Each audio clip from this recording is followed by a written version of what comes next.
यह कहानी ज्ञान और व्यवहारिकता के बारे में है, जो हमें सिखाती है कि किताबी ज्ञान तब तक अधूरा है जब तक उसका सही उपयोग न किया जाए। 4. विद्वान और शेर, बुद्धि का महत्व। एक समय की बात है। एक गांव में 4 मित्र रहते थे।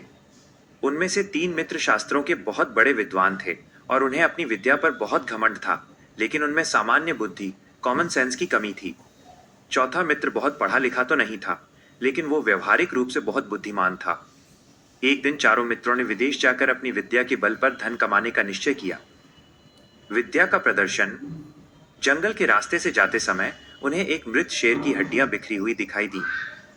पहले विद्वान ने कहा, आज मैं अपनी विद्या का परीक्षण करूंगा।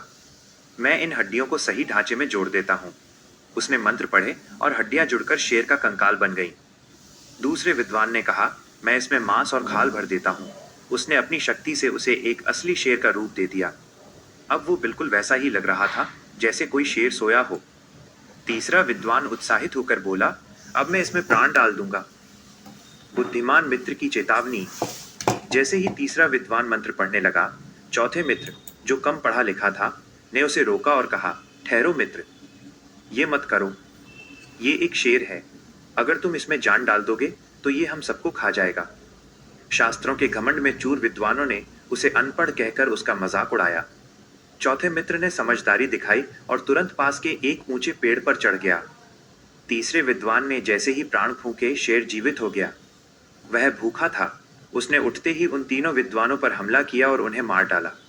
चौथा मित्र पेड़ पर बैठे बैठे ये सब देखता रहा और अपनी जान बचा ली।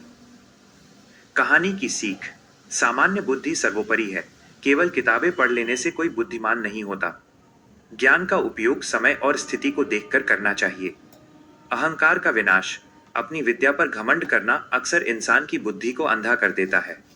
सुनने की क्षमता। कभी कभी कम पढ़े लिखे व्यक्ति की सलाह भी जान बचा सकती है।